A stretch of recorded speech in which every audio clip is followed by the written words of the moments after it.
નમસ્કાર મિત્રો, સ્વાગત છે તમારું અમારી યુટ્યુબ ચેનલ કિસાન સંદેશમાં। મિત્રો, આજના વિડીયોમાં ખેડૂતો માટે જે ગુજરાત જળ સંપત્તિ વિકાસ નિગમની અત્યંત યોજના છે કે જે યોજનાનું નામ છે કૂવો અથવા તો બોર માટેની સહાય આપતી યોજના। આ યોજના અંતર્ગત ખેડૂતોએ જે બંધ પડેલા કૂવો કે બોર છે તેને રિચાર્જ કરવો હોય તો 1,49,400ની મર્યાદામાં સહાય આપવામાં આવે છે। આ યોજનાની વિશે તમામ માહિતી આપણે એક જ વિડીયોમાં મેળવી લઈશું, પરંતુ તે પહેલાં વિડીયો ગમે તો વિડીયોને લાઇક કરી દેજો, શેર કરી દેજો અને ચેનલમાં નવા હોય તો ચેનલને સબસ્ક્રાઈબ કરી દેજો। તો ચાલો મિત્રો, વિડીયોની શરૂઆત કરીએ। મિત્રો, સૌથી પહેલાં તો મિત્રો આપણે વાત કરી લઈશું આ જે કૂવો કે બોર રિચાર્જ માટેની જે યોજના છે તે યોજનાનો મુખ્ય હેતુ શું છે। તો કે મિત્રો, રાજ્યમાં બંધ પડેલ જે ટ્યુબવેલ એટલે કે બોર અથવા તો જે કૂવો છે તો તેઓને ભૂગર્ભ જળ માટે રિચાર્જ કરવામાં આવે છે, તો પાણીના તળ છે તે ઊંચા આવી શકે અને ખેડૂતોને પિયત માટે તેને ઉપયોગી કરી શકે। તો તે હેતુથી ગુજરાત સરકારનું જે જળ સંપત્તિ વિકાસ નિગમ આવેલું છે તેના દ્વારા આ કૂવો કે બોર રિચાર્જ માટેની આ યોજના અમલમાં મૂકવામાં આવી છે, જે યોજના અંતર્ગત ખેડૂતોને સહાય આપવામાં આવે છે। વાત કરી લઈએ આપણે યોજનાના લાભ વિશે કે યોજનાનો લાભ છે તે ક્યાં ક્યાં ખેડૂતો મેળવી શકે। તો કે આ યોજનાનો લાભ છે તે રાજ્યના કોઈપણ વર્ગના ખેડૂતો માટે મળવાપાત્ર થશે। પછી તે કોઈપણ વર્ગનો ખેડૂત હોય, SC category, ST category, OBC, EWS કે સામાન્ય રાજ્યના કોઈપણ વર્ગના ખેડૂતો માટે આ યોજનાનો લાભ લઈ શકે છે। મિત્રો, આ યોજના અંતર્ગત જે બંધ પડેલ કૂવા કે બોર છે તે રિચાર્જ કરી અને તેનું જે પાણી છે તે ઇરિગેશન માટે વાપરી શકાય છે, અથવા તો પીવાના પાણી તરીકે પણ ઉપયોગ કરી શકાય છે, અથવા તો ઉદ્યોગ માટે અથવા તો ખેતીના કામ માટે પણ ઉપયોગ કરી શકાય છે, અથવા અન્ય હેતુ માટે પણ પાણીનો ઉપયોગ થઈ શકે છે। સહાય વિશે વાત કરીએ તો યોજના અંતર્ગત ખેડૂતો એ જે કૂવો કે બોર રિચાર્જ કરાવેલ છે અને તેની પાછળ જે કુલ ખર્ચ થયેલ છે ખર્ચના 90% લેખે સહાય મળવા પાત્ર થશે, અથવા તો વધુમાં વધુ રૂપિયા 1,49,400ની મર્યાદામાં સહાય આપવામાં આવે છે। બે રકમમાંથી જે રકમ ઓછી હશે એટલી અહીં ખેડૂતોને સહાય મળવા પાત્ર છે, અને સહાયની રકમ છે તે સીધી ડીબીટીના માધ્યમથી ખેડૂતોના બેંકના ખાતામાં જમા કરી દેવામાં આવશે। વાત કરીએ મિત્રો યોજનાના લાભ મેળવવા માટે અરજી કઈ જગ્યાએ કરવી।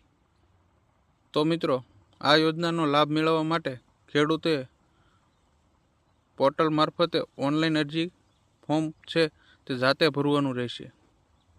ઓનલાઈન અરજી ફોર્મ માટે ઓલરેડી શરૂ કરી દેવામાં આવી છે।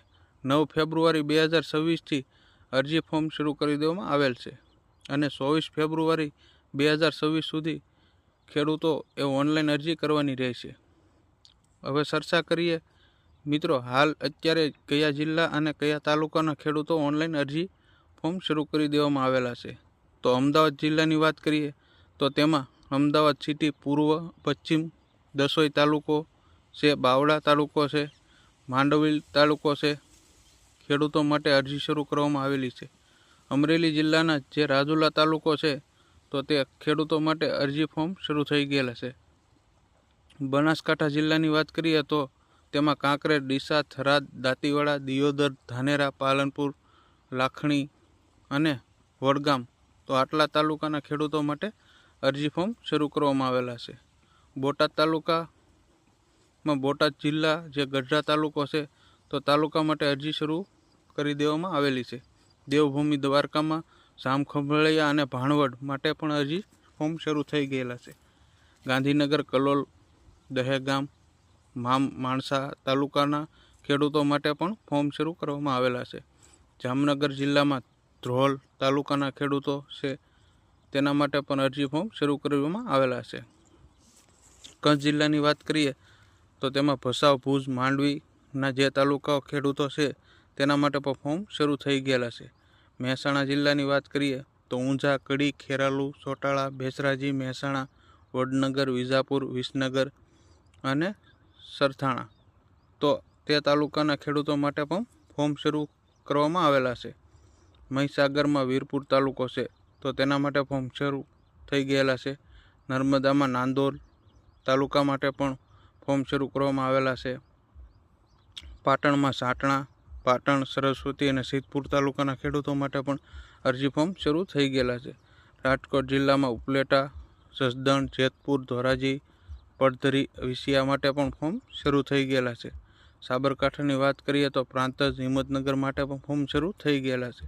સુરત જિલ્લામાં પલસાણા અને સુરત સિટીના જે ખેડૂતો છે તેના માટે પણ અરજી ફોર્મ શરૂ થઈ ગયેલા છે. સુરેન્દ્રનગરની વાત કરીએ તો તેના સુડા તાલુકાના ખેડૂતો માટે પણ ફોર્મ શરૂ થઈ ગયેલા છે. અને વડોદરા જિલ્લાની વાત કરીએ તો તેમાં દેસર, પાદરા, વડોદરા અને સિનોર તાલુકાના ખેડૂતો માટે પણ અરજી ફોર્મ શરૂ થઈ ગયેલા છે. તો મિત્રો આ યોજનાનો જે પ્રથમ તબક્કો છે એટલે કે પહેલા તબક્કો છે તેમાં આટલા 17 જિલ્લાના આટલા ખેડૂત તાલુકાના ખેડૂત માટે હાલ અત્યારે ઓનલાઈન અરજી ફોર્મ શરૂ કરી દેવામાં આવેલા છે. અને ખેડૂતો છે તે 24 ફેબ્રુઆરી સુધી ઓનલાઈન અરજી ભરી શકશે. જો તમારે પણ ઓનલાઈન અરજી કરવી હોય તો તમારા મોબાઈલમાંથી જાતે જ કરવી પડશે. મિત્રો જે ખેડૂતો તેના માટે અગત્યની યોજના કહી શકાય, ખેડૂતોએ બંધ પડેલ જે કૂવો કે બોર તેને રિચાર્જ કરવું હોય તો સહાય આપવામાં આવશે. આશા રાખું છું કે આ વિડીયો પસંદ પડ્યો હશે. જો વિડીયો પસંદ આવ્યો હોય તો વિડીયોને લાઇક, શેર અને સબસ્ક્રાઈબ જરૂરથી કરી દેજો. તો ફરી મળશું મિત્રો એક નવા ટોપિક સાથે અને નવા વિડીયોમાં. ત્યાં સુધી જય હિન્દ, જય ભારત. તો મિત્રો વિડીયો પૂરેપૂરો જોવા બદલ આપ સૌ ખેડૂત મિત્રોનો ખૂબ ખૂબ ધન્યવાદ.